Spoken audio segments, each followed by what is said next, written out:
Okay, Eric, what is our gun gripe today?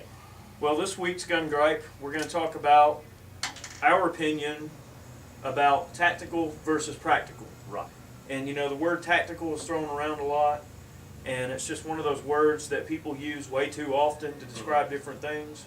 We're going to show you some guns today that we think, fall into the tactical category, and then what falls into the extremely practical category. Right. If you have good tactics, you don't have to have a real tactical weapon. A lot of stuff on this Mini 14 here. This thing has got a lot of stuff on it. Bipod, light laser, it's got a lot of gadgets on it. Now, a lot of people are gadget people, and that's fine with me. If they want to buy gadgets and put on their gun, that's up to them. But I'm not a gadget person. I'm more of a practical person. My style of gun is a M1 Garand, M1 carbine, M1A, something along those lines. That's just a down-to-earth, honest weapon. That's what I like. This gun right here. I don't think you can do better as far as the centerfire rifle goes. Get you an M1A, or a lot of guys like M1 Garands. You play with a Garand long enough, you can put out a lot of lead with one. Eric's got one, and it's very accurate and it's very dependable. Yeah, I agree. 30-06 caliber. And to me, an M1A is like pretty much, if you're only going to have one rifle, Right. and you're a good shot, and you're sneaky, you can lay down a hell of a lot of havoc with this thing. Certainly can at a distance, and that round slams them hard too. Yeah, It's got a lot of penetration. I'm definitely a 30 caliber kind of guy. I don't really play too much into the 223, 545 type stuff. I'm definitely 30 caliber sort of guy. Right. So now you've seen a few guns that qualify as tactical. We'll show you a practical, probably the most practical rifle you're going to come across. This is the most practical rifle in the world. It's a 1022 Ruger, 22 caliber. They've been making this gun for years and years and years, and for the money for this gun, you cannot beat it. The whole system of this gun is modular. It's a simple mechanism. If you look at a breakdown of a 1022, you will not believe how simple this mechanism is. I've seen 1022s fire tens of thousands of rounds without a single problem. Absolutely. And now that that Ruger has jumped on with the BX25 magazines, Right. They're extremely reliable. You get a good factory high cap magazine from Ruger now. They're priced reasonable. They work. And I'll tell you what, you get you about 4 or 5 dudes armed with these rifles, That's even correct. in this form right here. You don't have to have some tactical, tricked out 22. You and your buddies can defend yourselves quite well out to about 300 yards with this if you use proper tactics. That's so correct. again, practical versus tactical. Right. You don't need all this tactical gadgetry to be deadly. I've been waiting for years for Ruger to come out with their own high cap mag. This is the BX25 made by Ruger. This magazine has steel feed lips, unlike the Ram lines and the some of the other Butler Creeks. And this magazine you can take this magazine apart and clean it. You can't do those others that way. So this is the most practical. It's 25 shots. We're going to work. Right. We're going to do some more testing with this, but we're going to show you how reliable they can be. Absolutely.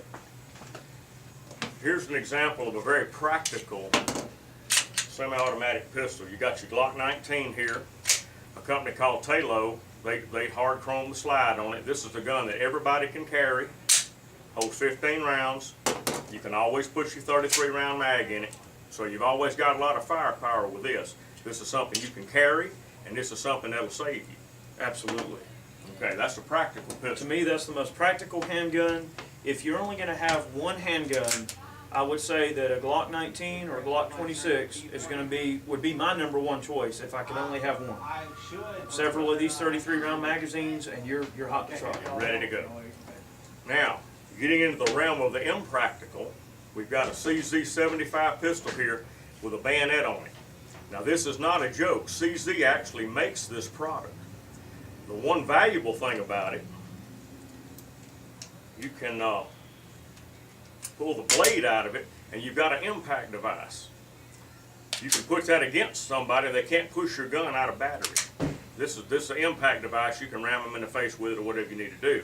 But when you start putting this kind of thing on it, I mean, CZ makes this, and it's about 90 bucks for this arrangement here. And of course, you can put your tactical light on the bottom of it. I mean, it's a neat idea, but really it's trivial at best. In terms of practicality, it's extremely impractical. Well, one person suggested instead of a blade, it have a spike on it. That way it would go through body armor. You could push that through body armor like an ice pick blade or whatever on there. This is dull. It's almost useless. It's more of a novelty. More of a novelty. Now Glock actually makes an attachment that is a window breaker, and it's spring loaded, and it's meant to be put up against the window, Right. and you spring load it, you smack it, and it's supposed It's to like break an the window. automatic center punch. It's an automatic center punch, and stuff like that. You can get a lot of those little accessories for pistols, but again, it's cool, but impractical. Now we're moving on to this little gun. This is delving into the realm of the ridiculous. This is a V51 Vector in .308 caliber with a 100-round Betamax on it. This is really impractical. That magazine will hold 5 boxes of ammunition. So you can imagine this gun probably weighs right now about 12 pounds with this magazine on it. So you can imagine what it's going to weigh when you load it. Yeah, but you pop your registered auto sear in that, and you got you a lot of firepower. You certainly would have. Yeah. But what we're trying to explain to y'all today is people who want to buy gadgets. That's fine if you want to add a lot of stuff to your gun. But a lot of that times I've done it over the years, and I go back and I've got a whole room full of accessories that I've put on guns and taken off over the years. Yeah, me too. And you try this folding stock or whatever like that kind of stuff, and you wind up with a whole box full of stuff. I know a lot of friends of mine like that. They try all these gadgets that come out and they buy them. They keep them on their gun a little while, the new wears off, and they just throw it in a box, and it's in a closet somewhere. That's it. So you got to be practical and always buy guns that some kind of ammunition that you can find. That's why we're talking about this little gun right here. This gun will kill anything. It'll kill everything from a mouse to a deer. You can take big game with this. You can defend yourself with it. If you could only have one rifle, it would probably be a .22 rifle. Yep. And I would say if you only had to have 122 in general, It would be that. the Ruger 1022 is kind of hard to live without. We You got can carry a ton of ammo on it. Here's a little. This is a kid's 1022 that we put in a stock. Now this will take you magazine too. This thing doesn't weigh. Feels like it weighs about 4.5 to 5 pounds. And anybody can pack this around. It's easy to carry. It's short. Got a 16-inch barrel. This was a youth model that we put in here. The regular one would be about this long. But this gun right here would serve your purpose almost exclusively for anything you want to do with it. Absolutely. So overall, I mean, the point we're trying to drive home really is that you know, you don't need all those gadgets hanging on your gun to be effective. Right. You know, you see all these guys that have everything but the kitchen sink on their rifle, like that first Mini we showed you, the Mini Right. 14. But another thing about gadgets you have to remember too, that's a multi-million-dollar industry, if not billion-dollar industry. Americans are into gadgets. They like these things. And like I said, I wound up with a whole closet full of stuff that I'm never going to put on a gun again. And no matter how traditional you may think yourself, everybody goes through that stage to some degree. Right.